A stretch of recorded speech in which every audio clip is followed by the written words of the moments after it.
আচ্ছা, আপনার মনে কি কখনো প্রশ্ন এসেছে কয়েদিদের পোশাক সাদা কালো রঙের কেন? এই অদ্ভুত ডিজাইনের পেছনে রয়েছে প্রায় ২০০ বছরের পুরনো এক ইতিহাস এবং কিছু মনস্তাত্ত্বিক কারণ। চলুন জেনে নেই সেই ছোট্ট ইতিহাসটি।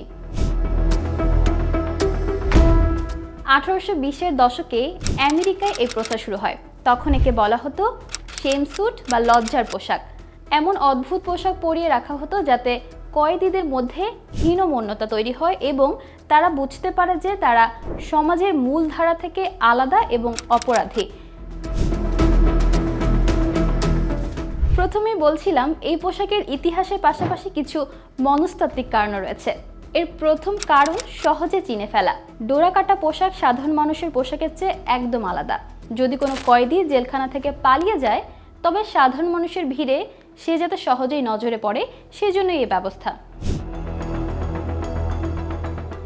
আরেকটি কারণ এমন যে লম্বালম্বি বা আড়াআড়ি কালো দাগগুলো জেলের লোহার শিকের কথা মনে করিয়ে দেয়। পোশাকটি পরলে কয়েদি যেন সবসময় অনুভব করে যে সে বন্দী অবস্থায় আছে। সর্বশেষ কারণ এই পোশাকের সস্তা ও টেকসই। একটা সময় এই কাপড়গুলো খুব সস্তায় তৈরি করা যেত এবং এগুলো বেশ টেকসই হতো। অনেক বছর ধরে একই রকমের পোশাক চলায় এটি এখন একটি ঐতিহ্যে পরিণত হয়েছে।